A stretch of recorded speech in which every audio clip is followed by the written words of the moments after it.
Is it update? Yeah, we'll probably be starting before the Secretary's event ends. So within the next 5-ish. Oh, okay. Okay. Okay. See you, Linda. Let's put their Hey, names. Steve, Tracy, stay here.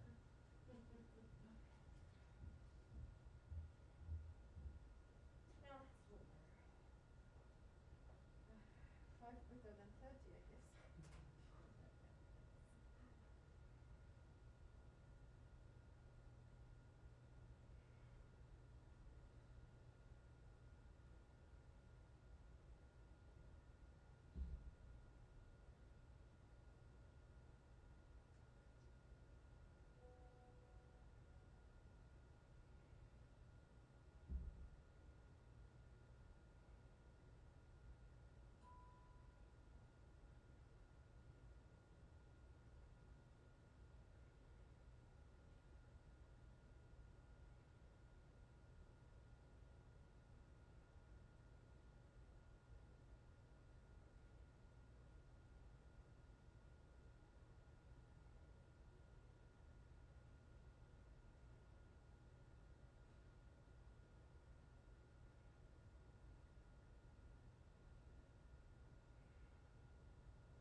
How are you? I'm good, how about you? Okay. You're back? I'm back. Cool. I'm back. Yeah. You enjoyed Hmm? your holidays and Oh time God, off? yes, time off. I couldn't really get into the not working. You liked it? I liked it a lot. Yeah, I know. I look But forward alas, to it. there's a mortgage payment. I think I will have some time off when I leave this summer. When you leave, Yeah. where do you go?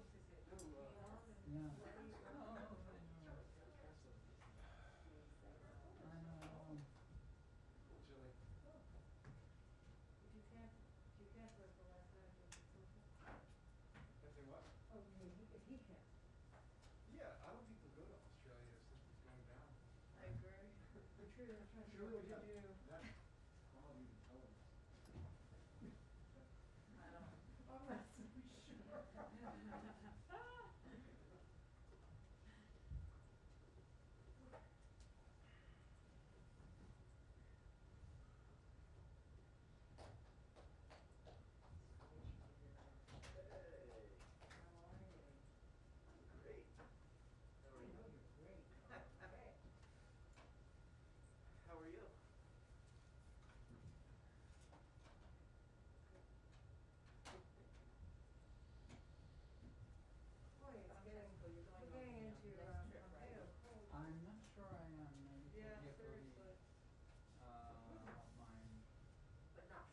No, not Sean, Yeah. because he will be on leave Leave.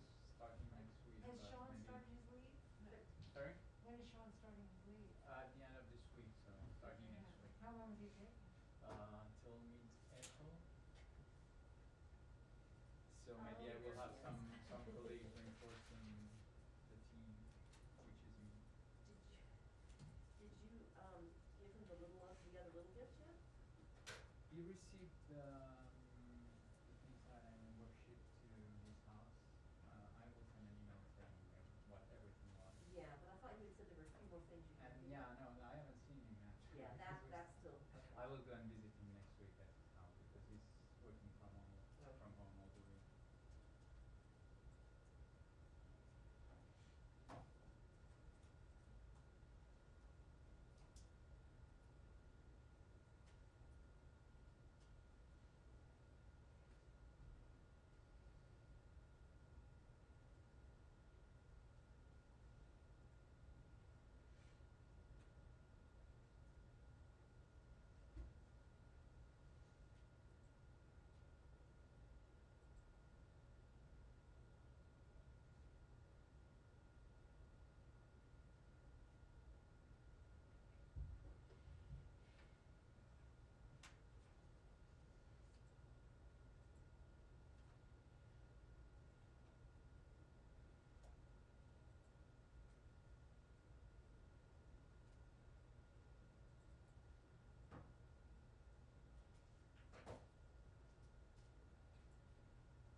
Good afternoon, everyone. Good to see you all. Happy Tuesday. One element at the top, and then I will look forward to taking your questions. We'll start with Russia today. And the decision by Russian authorities to add imprisoned opposition figure Alexei Navalny and 8 of his allies to the registry of so-called extremists and terrorists is disturbing. Russian authorities already have effectively criminalized one of the country's remaining independent political movements with their earlier designation of Navalny-affiliated organizations as quote-unquote extremist. This latest designation represents a new low in Russia's continuing crackdown on independent civil society. We urge Russia to cease the abuse of quote-unquote extremism designations to target nonviolent organizations, to end its repression of Mr. Navalny and his supporters, and to honor its international obligations to respect and ensure human rights and fundamental freedoms.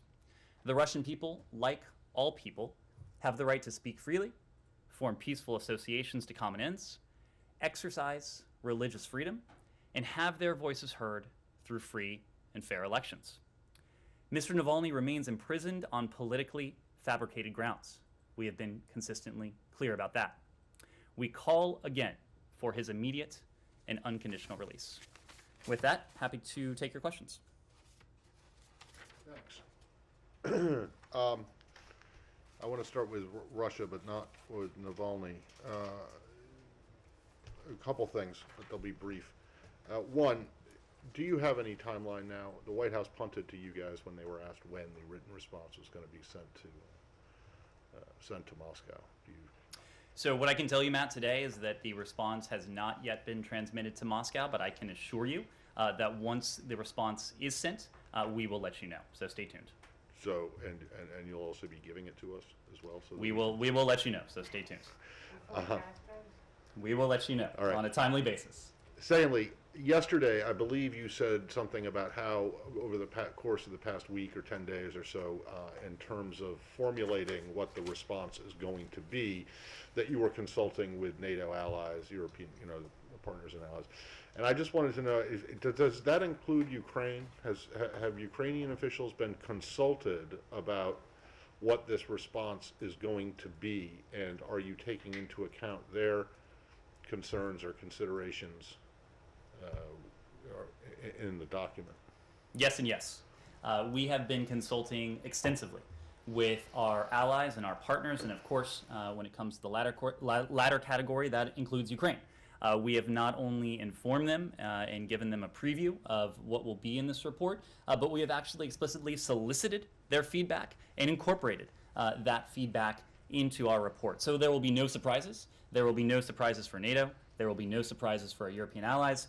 There will be no surprises for our Ukrainian partners. And there'll be no surprises for us or the Russians either? We have been also very clear with all of you, because you have heard us consistently say what the areas where diplomacy and dialogue may prove fruitful and viable, and the areas that are just non-starters.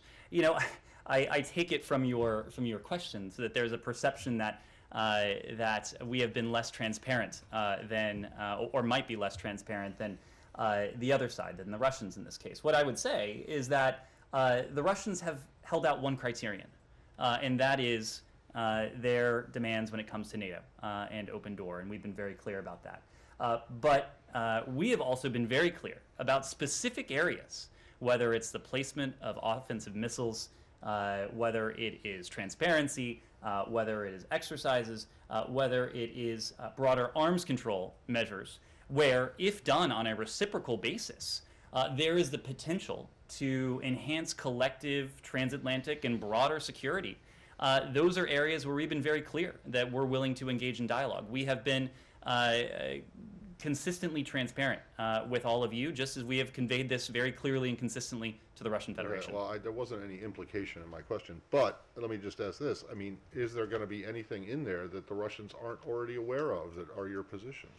You will have to ask the Russians when they see the response. Because it sounds as though there won't be anything in there that's a surprise, which means that it's kind of a document that is kind of a dead letter, right? Well, look, if you're pointing to the fact that we have been very clear, both in public and in private, with the Russian Federation in the Strategic Stability Dialogue, with the Russian Federation in Secretary Blinken's meeting with his counterpart, Foreign Minister Lavrov, last week, with the Russian Federation in the context of the NATO-Russia Council, with the Russian Federation in the context of the Organization for Security and Cooperation in Europe, the OSCE. Yes, we have been very clear about the areas where we believe dialogue and diplomacy has the potential to enhance our collective security. We've also been very clear about the areas that for us are just non-starters. For us, that would be fundamental violations of the founding principles of NATO and other foundational security instruments that have protected, enhanced, promoted unprecedented levels of security, stability, prosperity for the past 70 years. So you will have to ask the Russians for their response once they see our written report, but you are correct in one regard. We have been very clear and consistent about areas where diplomacy and dialogue may be fruitful, and areas where we are sincerely and steadfastly interested in engaging in that diplomacy, and areas where, for us, it's just non-negotiable. Last one. This morning, one of your colleagues over at the White House on a background call said that if it gets down to the point where you're going to impose sanctions, quote, "we'll start at the top of the escalation ladder and stay there." And I'm just wondering, is that a wise thing to do, to start at the very top, so that the only thing more that you could do would be some kind of military action? Let me take a step back and answer that question this way. First, you have heard from us consistently. You've also heard this consistently in the category of things we've been consistent about, that if any Russian forces move across the Ukrainian border, if there's a renewed invasion, it will be met with a swift, severe, and united response, not only from the United States, but also from our allies and partners.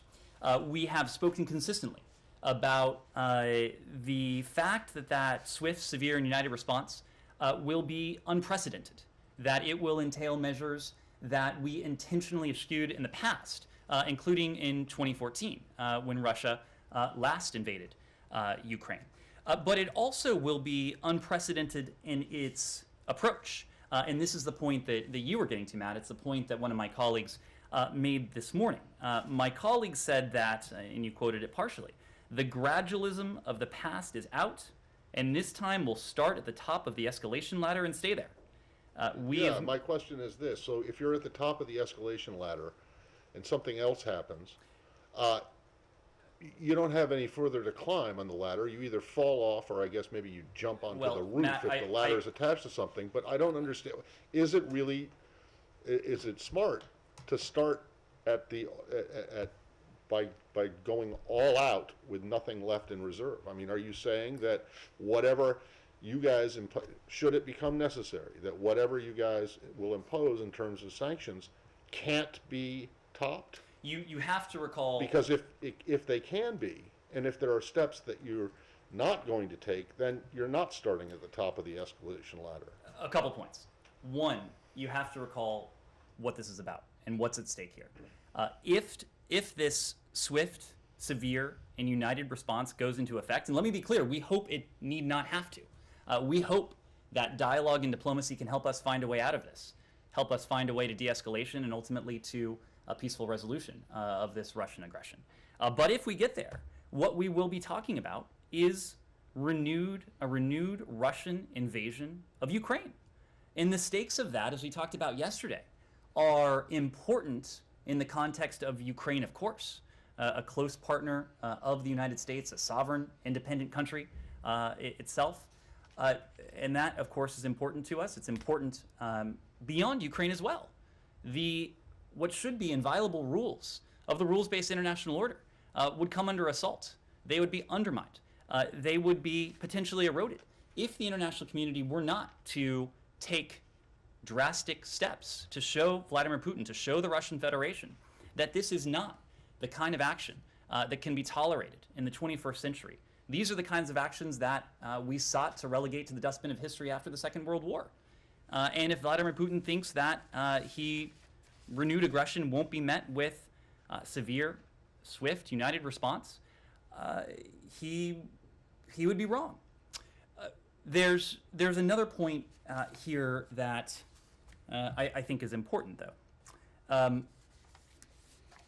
Even in the current phase, even in recent weeks, we have seen financial markets price in a greater risk premium into Russian financial assets amid the increasing movement of troops. It is not just us that is warning of this swift, severe, and united response.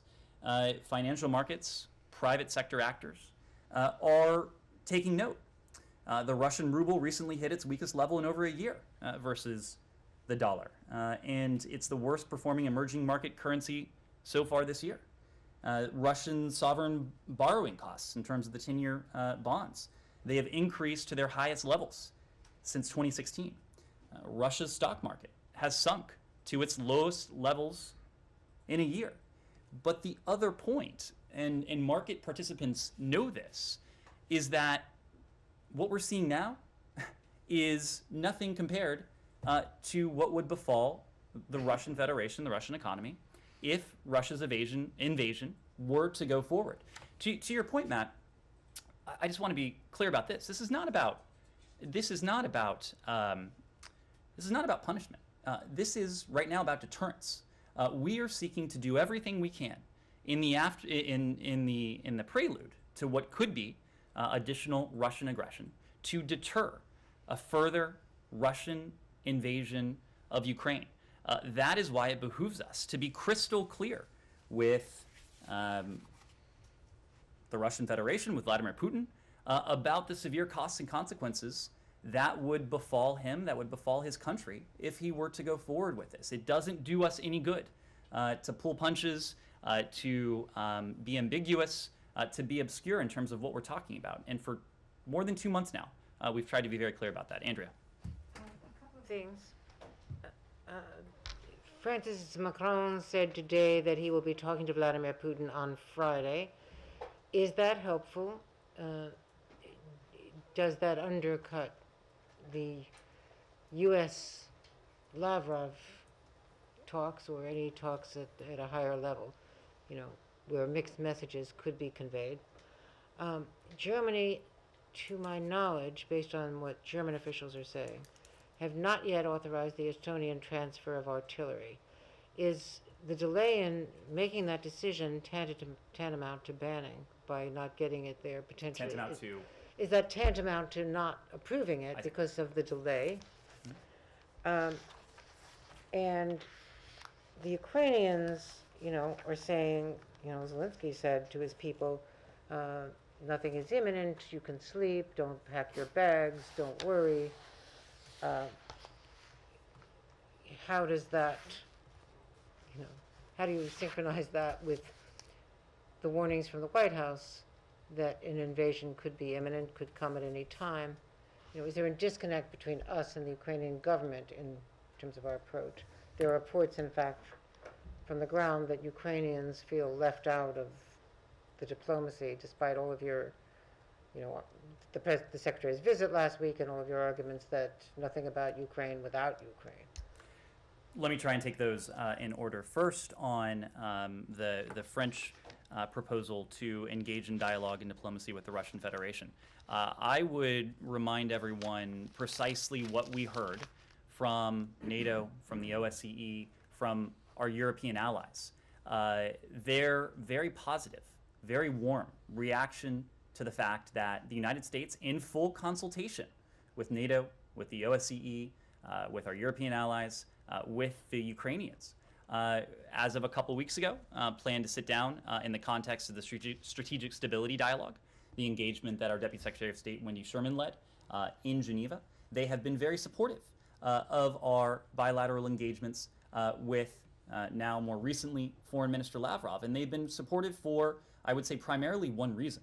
And that one reason is the fact that we have done all of this in full coordination, in full consultation with them. But that said, just to that point, just this week, Macron said that the EU should have its own conversations with Russia. And just as our partners and allies have welcomed our coordinated, consultative engagements with the Russian Federation, we would certainly welcome dialogue and diplomacy that could serve to de-escalate, in which the Russian Federation engages in good faith. We would be behind anything that would serve to de-escalate tensions in a genuine way. That is precisely why we have engaged multilaterally and also bilaterally, again in full consultation and coordination with our partners and allies, with the Russian Federation. There are two paths. You've heard us say this before. There's the path of diplomacy and dialogue. There's the path of defense and deterrence. We are pursuing both paths simultaneously, knowing that we have to be ready for either decision that Vladimir Putin makes.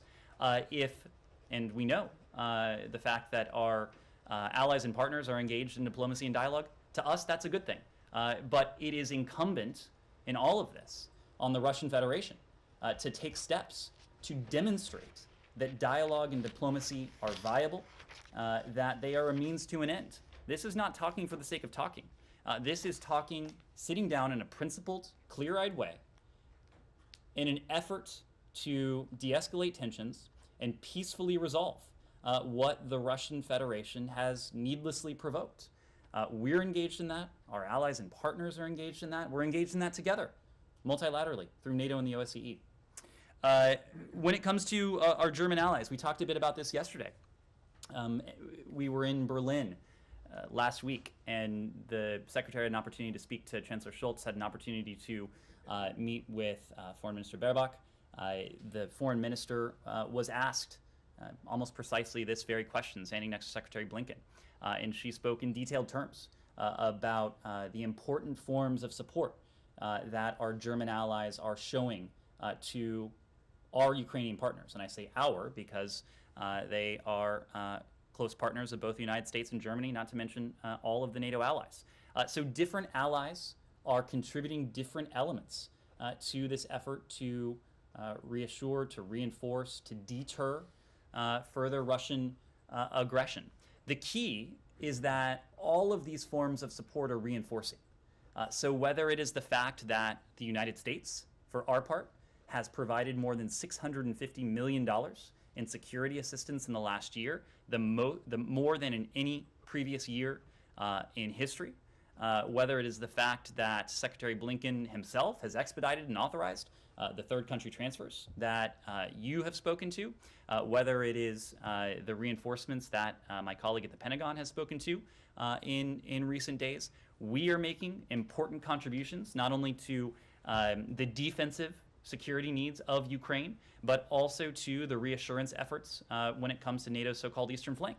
Our allies are very much doing the same. Different allies are contributing in different ways in a way that is mutually reinforcing. And then finally, your question about what we're hearing from our Ukrainian partners. Look, I would make the point that now is not the time for panic, now is the time for preparation. That is precisely what we're doing. We have been clear about our concerns. We have been clear about the depth of those concerns. You all know why, you all know our reasoning. That reasoning is clear, given what we're seeing on Ukraine's borders, what we're seeing in what should be an independent sovereign country of Belarus, with the Russian military buildup there, what we're seeing with preparations for potential hybrid operations. All of this is cause for concern, but certainly no one is calling for panic. But just to follow up, because precisely I didn't get an answer on Germany. Different countries participate in different ways. Is it helpful if Germany prevents Estonia from helping to arm Ukraine? Or does it undermine the unity of the alliance? The alliance is united.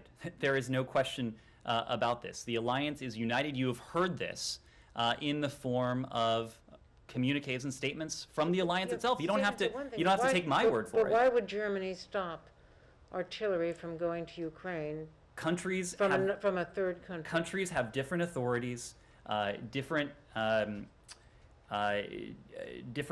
norms, different traditions. This country, what I can speak to is what we're doing. And what we are doing is providing unprecedented levels of defensive security assistance to our Ukrainian partners in a way that we've done in the past, just on a scale that is unprecedented. Did the U.S. object to them imposing this ban? If they do, has the U.S. asked them to not interfere? We have had in-depth conversations with all of our NATO allies about the deterrent measures that we are prepared to take, about the response, the swift, severe, united response that we are prepared to take. Our NATO allies know precisely what we are doing. Many of the steps that you've just heard me detail in terms of our provision of defensive security assistance to Ukraine, in terms of the reinforcements that we are making and prepared to make to NATO's eastern flank. Different NATO allies are contributing in different and meaningful ways. Francesco. Thank you. Just to follow up on Andre's question on Macron's engagement, you're saying that everything you've done was made in coordination with your partners and allies. Would you say that Macron talking with Putin is done in coordination with the U.S.? Look, the level of coordination between our French allies and the United States has been excellent. I think our French allies would say the same. As you know, there, even in recent hours, have been very high-level discussions. So these conversations, these consultations have been constant and consistent. So we feel that we have a good sense of what the alliance, what our allies are doing, and we know that we've been fully transparent with our allies and partners. So just coordination and communication is better than it was over AUKUS?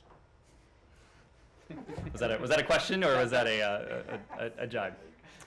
Just a quick one. On the president said during his press conference, he kind of acknowledged that Ukraine is not going. It's not very likely that Ukraine is going to join NATO in the next upcoming years.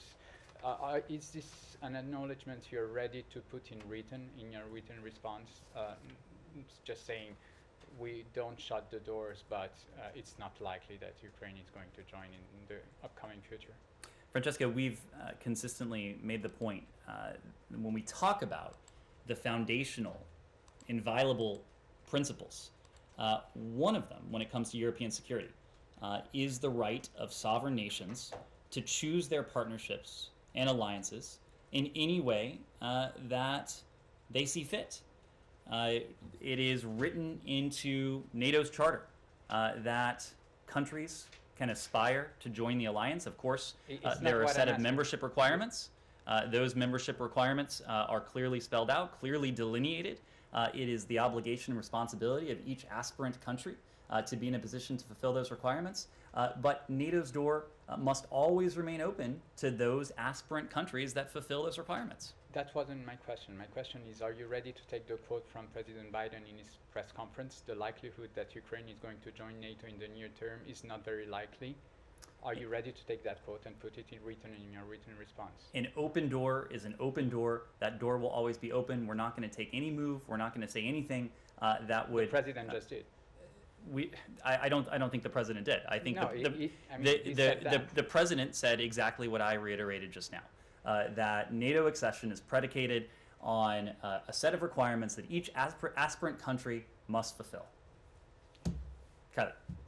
Just because we're focused on this written response right now, I know you aren't going to preview exactly, what this is going to say, but for our expectation purposes, will this written response speak in broad terms that you have already made very public about the ideas that the U.S. sees for the U.S. and Russia potentially working together on strategic, stability and the like, or will it have specific ideas, specific proposals that are on the table for negotiation's sake? I think the answer to that is both. We've been very clear about the areas in which there may be some utility and where progress can be achieved when it comes to enhancing transatlantic security, when it comes to enhancing collective security, when it comes to addressing some of the concerns that Russia has put forward. And so in the discussions with Foreign Minister Lavrov and the discussions with Deputy Foreign Minister Ryabkov and the discussions at NATO and the discussions with the OSCE, there have been broad, high-level discussions about various principles, including the principle we've just discussed here. But then there have also been more tactical discussions, discussions about the placement of missiles, discussions about reciprocal steps vis-a-vis exercises, about confidence-building measures, about transparency, about broader arms control.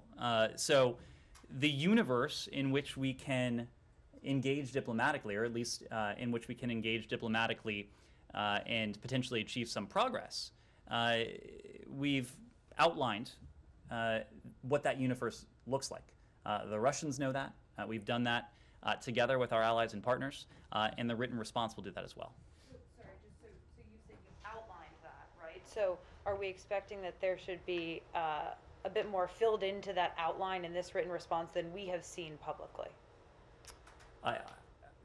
What the written response will reflect is what we have said, and that is the fact that there are certain areas that for us are non-starters, and there are other areas where dialogue and diplomacy has the potential to enhance collective transatlantic security and also account for some of the concerns that Russia has made.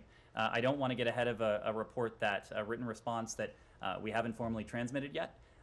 But again, we have been entirely clear about what those universes are, where that Venn diagram of Russia's stated concerns, our stated concerns, the concerns of NATO, of our European allies, of our Ukrainian partners.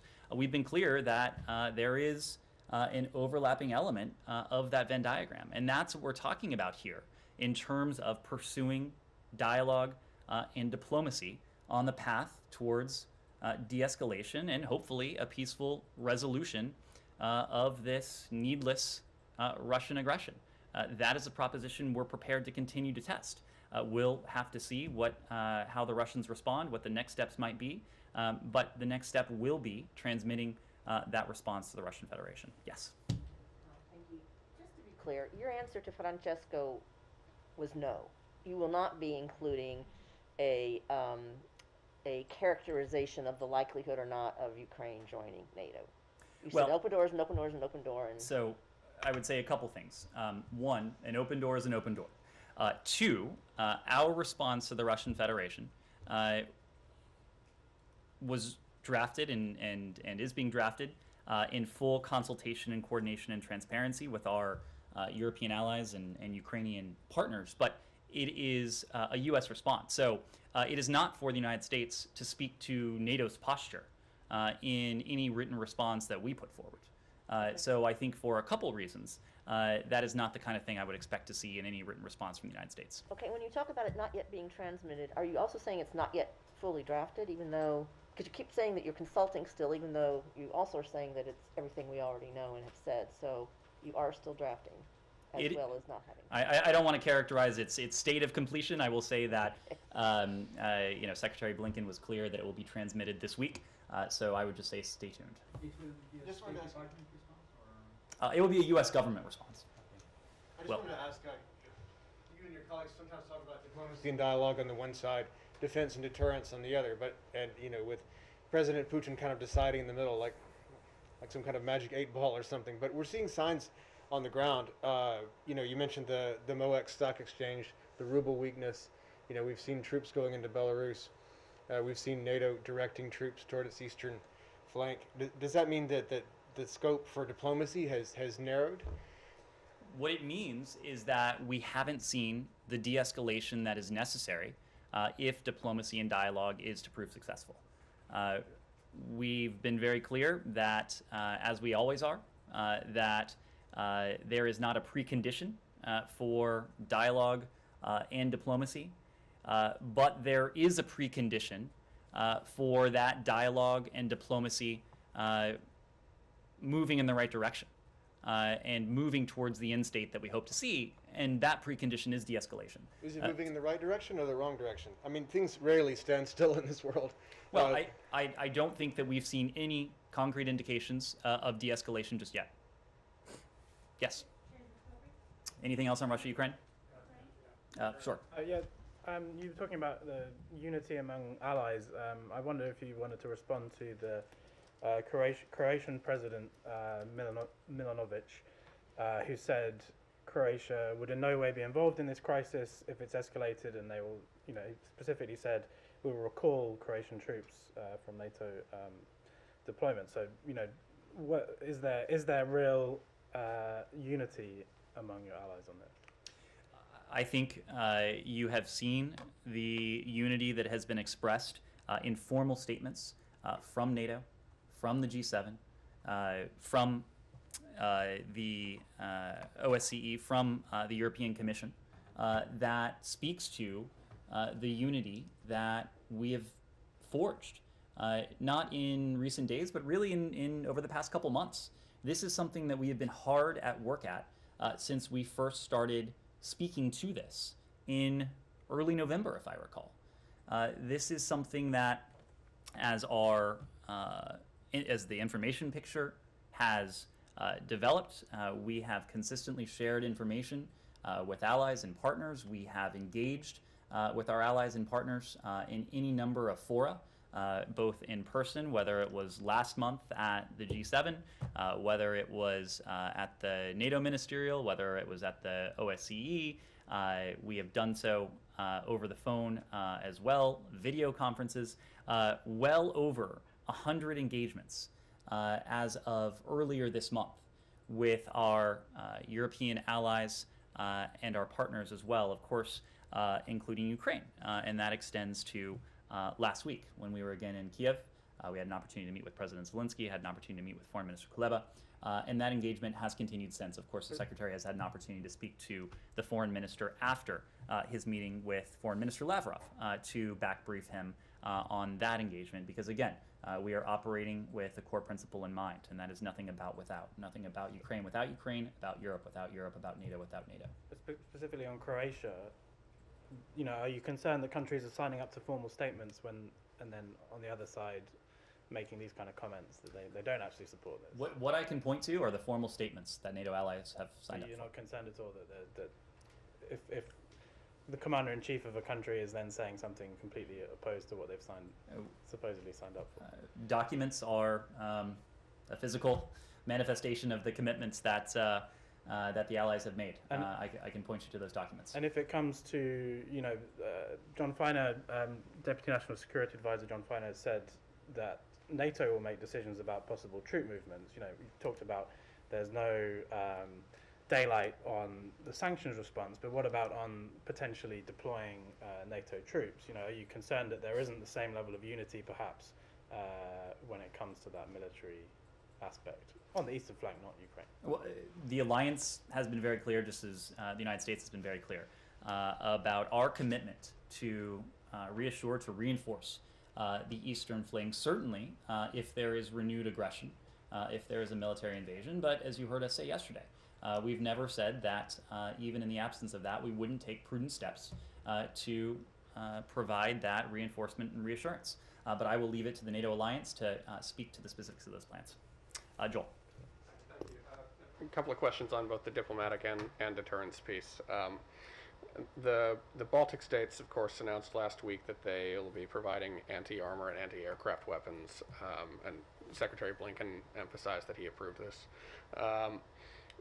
Do you think that's an adequate upgrade of Ukraine's anti-aircraft defenses, or are you considering any other more substantial reinforcements? Well, what you're referring to is part and parcel of a much larger effort on the part of various countries around the world, including many in the NATO alliance, to provide additional defensive security assistance to Ukraine. You've heard me say this already today, but for our part, the United States has provided more than $650 million in the last year in defensive security assistance, more so than any previous year. The $200 million in additional security assistance that was approved last month, I believe the second delivery of which arrived overnight in Kiev. So you can speak to what our Baltic allies are doing, you can speak to what other European allies are doing, you can speak to what the United States is doing. And the totality of that should send a clear signal to the Russian Federation or any other aggressor that Ukraine's partners are providing and prepared to provide Ukraine with what it needs to defend itself. Right. I've heard questions. Should we expect more Stingers to go to Ukraine than the batch announced, or even Patriots? Anything to?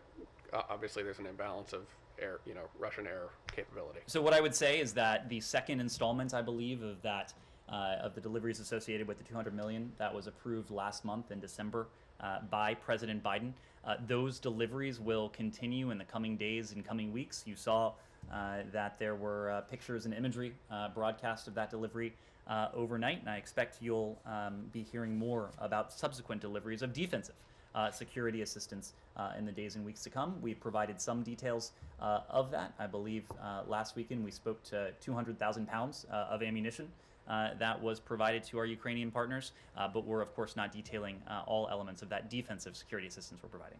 On the diplomatic side, the French have talked about sort of reviving the Normandy format, or to some extent.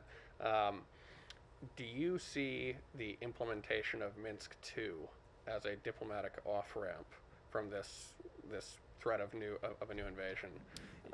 And would that require Ukraine to move towards some kind of special status for Donbass before recovering control of its border there? Minsk is an important roadmap. It's an important ingredient. We see full implementation of the Minsk Accords as an important way forward. It's also a fact that there's one country that has been the primary violator of the Minsk agreements, and that one country is Russia. You heard Secretary Blinken in the OSCE in Stockholm last month delineate, almost line by line, the various elements of those agreements that the Russian Federation has not lived up to. In all of our engagements with Russia, the United States, our NATO allies, we have made clear the importance of full implementation of the Minsk agreements. And again, there is one core violator of those agreements. Yes. So your Pentagon counterpart said yesterday that the U.S. is ready to send more capabilities to the eastern flank countries independently of NATO if they need it. So he said that. And well, these countries have been pretty open about their desire for an increased U.S. presence. So does that mean that it's basically a done deal? And when might we expect a decision?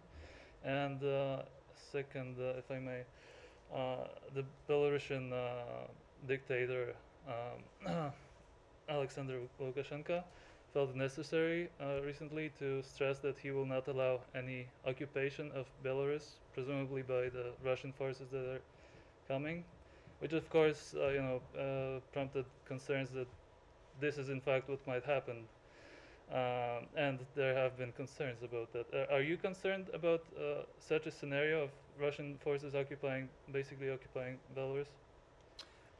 So to start with your first question, I know my Pentagon counterpart and predecessor has spoken to this in recent days. He's spoken to the number of service members at a heightened state of readiness and contextualized the fact that this order will ensure that they are a heightened preparedness to deploy and provide support should they be called upon. But he was also clear that they have not been activated for deployments. These are the types of decisions that will be made as an alliance, as the full NATO alliance. So I would defer to my Pentagon counterpart and to NATO to speak to the next steps. So if he also said that the U.S. might send additional capabilities independently of that NATO response force if there's a need, and he said that the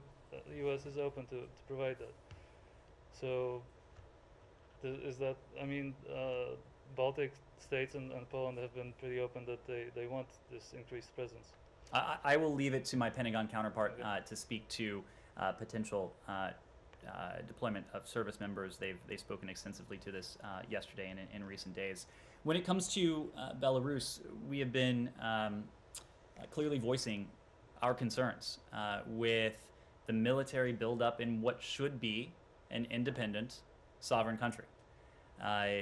Russia's surging of troops into Belarus is a cause for deep concern. That surge, as I alluded to a moment ago, threatens Belarus's sovereignty. It undermines its status in some ways as an independent country. We also know that Belarus has been an increasingly destabilizing actor in the region. You need look no further than the Lukashenko regime's attempts to cruelly weaponize the flow of innocent migrants, the migrant crisis that the regime orchestrated. And the other point I would make is that just as we've been clear with the Russian Federation about the severe costs that would befall them were this to move forward, in recent days we've also made clear to Belarus that if it allows its territory to be used for an attack on Ukraine, it would face a swift and decisive response from the United States and our allies and partners. We would, if an invasion were to proceed from Belarus, if Russian troops were to permanently station on their territory, NATO could well have to reassess our own force posture in the countries that border Belarus. But to your question, the permission structure that the Lukashenko regime has provided to Vladimir Putin to station a large number of Russian troops on what should be sovereign Belarusian soil, that is an affront to Belarus's sovereignty. It is another indication that this is a regime that has little regard for its own people, little regard for the state, and the most regard for the survival, the welfare of the regime itself. One more question on Russia, Ukraine? Sure. Does the U.S. have any indication that Russia will refrain from invading Ukraine during the Beijing Olympic, which is February 4th to 20th. One would argue that why would Russian President Putin want to upset Chinese President Xi Jinping at a time when they need each other much more than in 2008? That's a question that is better posed to Vladimir Putin. It is not up to us to try to divine, try to predict what he may or may not do. It is, however, a simple historical fact, as Secretary Blinken alluded to a couple days ago, that a previous Summer Olympic Games, if I recall, did not prevent Vladimir Putin from going into another independent country. So I think all that says, you'll have to ask Vladimir Putin. One would argue because in 2008, Chinese leader Hu Jintao has a different relationship with Putin, and now Xi Jinping is in power. He has a different relationship with Putin, and that many things have changed. So would you just said that it's not a time to panic. Is there any indication diplomacy will prevail during that period of time? Is there any indication that Russia will refrain from further military escalation? That's a question you'd have to pose to Russia. Yes. Yesterday you opened up the briefing condemning the Houthis' attack on UAE and Saudi Arabia, and you said that putting them back on the terror list is under review. Can you just explain to us what does under review mean? It's just like you want to see them more engaged in terrorist attack? Is it a legal issue? What does it mean? And some reports indicating that both the Pentagon and the CIA are actually agreeing that they should be put back on the terror list because they threat international water, world economy, etc. So what does under review mean? Under review just means that it's something that we are taking a close look at internally within the U.S. government to determine what would best serve our national security interests, what would best serve our desire to be a partner to Saudi Arabia, to the UAE, to other countries that are threatened by these Houthi attacks. What would also allow us to best serve our interest in bringing an end to this civil war in Yemen that has not only wrought horrific violence and instability across the country, but has led to a humanitarian catastrophe. If I recall, there are more than 16 million Yemenis who are suffering from food insecurity. And so we're taking all of this and more into account as we determine the next best steps. We will continue to work with our allies and partners in the region, especially to promote accountability for the Houthis, for those Houthi leaders that have been behind these terrorist attacks. We have done this in recent weeks and recent months using a variety of tools, including sanctions. I would venture to guess you will see additional steps on our part to hold to account those Houthi leaders who are responsible for these reprehensible attacks. As I said yesterday, we're not going to relent in designating Houthi leaders and entities involved in military offensives that threaten civilians, that threaten regional stability, that perpetuate the conflict, those who are responsible for some of the human rights abuses or the violations of international humanitarian law, or that exacerbate the humanitarian crisis. When you talk about the humanitarian crisis, there is one actor that is primarily responsible for the suffering of the Yemeni people, the widespread suffering of the Yemeni people, and that is the Houthis. So we are using every appropriate tool, and we will continue to use every appropriate tool to hold the Houthis to account. Okay, I have two more questions on Iran. The former prisoners who've been held in jail in Iran went on hunger strike in Vienna, as you know, and Rob Mali issued a statement. They wanted basically to make sure that the release of U.S. hostages in Iran is a precondition to negotiation with the Iranian regime. The Iranians said they're adamant that that's not going to be linked. So despite your commitment to that, how are you going to deal with the fact that Iran refused to discuss the release of the prisoners and give assurance to their families that you're doing everything to make sure that they are released? So let me spend a moment just on Barry Rosen, one of the former embassy hostages you referenced. And you heard us welcome the end of Mr. Rosen's hunger strike, and we applaud his heroic efforts to help secure the release of all foreign and dual nationals held by Iran. This is a challenge that continues to have, to your question, our full attention. Barry Rosen, his colleagues, they are heroes. And that's why Special Envoy Malley met with Mr. Rosen in Vienna and will, of course, meet with him again at any time to hear his important perspective, to hear his thoughts.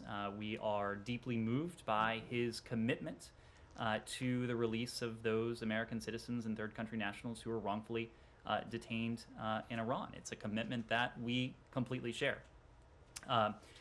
You heard from the Special Envoy that we are continuing to pursue separate, indirect talks with Iran to secure the release of those who are unjustly held by the regime. You have heard us make the point that it would not serve our interest. It certainly would not serve the interests of the Americans and third country nationals who are unjustly held in Iran to tie their fates to a proposition that is at best uncertain, and that is the proposition of a mutual return to compliance with the JCPOA. That is a proposition that is at best uncertain. We want the return of Americans and these third country nationals to be a certainty. That is our goal, to bring them home, to reunite them with their families.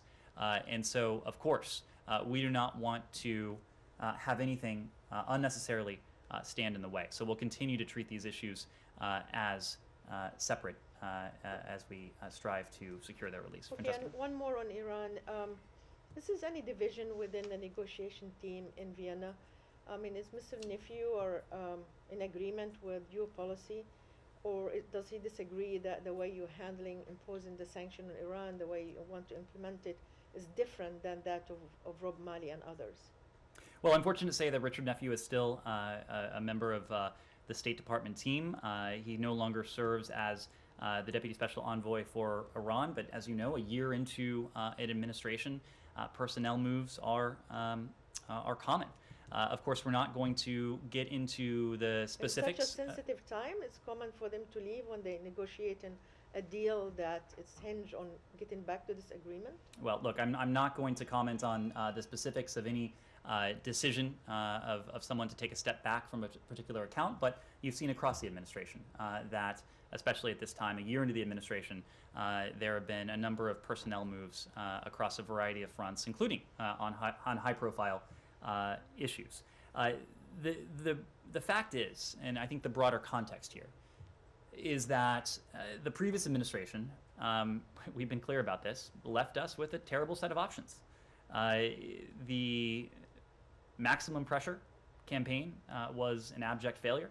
Everything that it promised, the opposite ended up coming true, whether it was promises of a better deal, whether it was promises of a subdued Iran, a cowed set of proxies and terrorist affiliates, whether it was putting the brakes on Iran's nuclear program, whether it was bringing together the world to bring about maximalist demands on Iran. Across all of those areas, the opposite came true. We inherited an Iranian nuclear program that was galloping ahead, that has continued to gallop ahead, and an Iranian nuclear program that was not subject, unfortunately, to the most stringent verification and monitoring regime ever negotiated, and a verification and monitoring regime that was working, and verifiably so. Working according to the State Department, working according to our intelligence community, working according to the IAEA, working according to our allies and partners. So having inherited a very difficult and challenging, terrible even, set of options, we've set about a path that we believe is in our national security interests, and that is a mutual return to compliance with the JCPOA. It's a a path that, up until now, has been, in our estimation, the best way to, once again, put those stringent, permanent, verifiable limitations on Iran's nuclear program. But we've been equally clear that there will come a day, and there will come a day soon, when the non-proliferation benefits that the JCPOA promised in 2015 and that were implemented in 2016 will be watered down and eroded by the advancements that Iran has made since the last administration left the deal in its nuclear program. So right now we are still seeking to achieve a mutual return to compliance, but we're weighing all options and weighing alternatives. Francesca. Quick one on Iran, very quickly. What happened since yesterday and when the foreign minister, Iranian foreign minister, said they were open to direct talks? Have you reached indirectly out to them saying, okay, you're open, we're open, let's do this now and just meet? Well, I wouldn't want to speak to anything like that, but you know, it would not take us reaching out for the Iranians to know precisely where we are and what we have long preferred. We've been very clear. Yeah, but just to organize an actual meeting. Well, we again we have been open to sitting down directly with our allies and partners, with the Iranians since this began last April, I believe it was. So it is up to the Iranians to make good on that statement. We do believe that it would be more productive to engage directly with Iran when it comes to JCPOA, when it comes to other issues. It would also enable more efficient communication, and that is what we need, especially at this moment, when we have precious little time left in an effort to try and salvage or to effect a mutual return to compliance with the JCPOA. So nothing else happened since yesterday on that? Nothing else to announce. Can I go to Egypt real Sure. quick? So back in September, the Secretary made this designation that he was going to withhold, or that the U.S. was not going to spend this $130 million foreign military financing unless Egypt met certain conditions. A couple hours ago, several Democratic Congress people wrote to the Secretary asking him not to certify that those conditions have been met.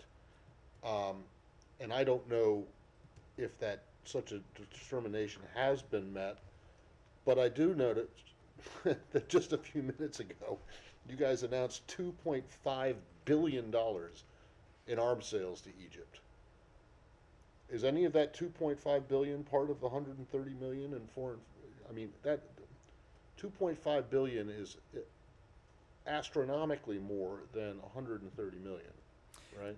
So Matt, you won't be surprised to hear me say that we don't comment on congressional correspondence. We don't have anything new to announce when it comes to the FMF and the decision that was made in September that you referenced. What I can say now is that we may have more to say in the coming days, but what you've already heard us say remains the case, that we remain committed to engaging with our Egyptian partners on human rights. Okay. We have consistently emphasized that our bilateral relationship would be strengthened by tangible improvement in respect for human rights and fundamental freedoms. So you can't say whether this $130 million is part of the $2.5 billion? If we have anything to add on that, we'll get back to you. Well, then I just want to, what is the point of withholding $130 million in foreign military financing when you're just going to turn around and sell them $2.5 billion in weapons? Matt, if we have anything to add on that on the report you're referencing, we'll let you know. It's a report. It's an announcement from PM. Let you know. Sure. Made any progress on human rights in the last year? You know, we have spoken to steps that have been welcomed, that we have welcomed, but this is a dialogue that is ongoing, and we've consistently made the point that as we have seen progress on individual cases, that additional progress across the board would only serve to strengthen our relationship.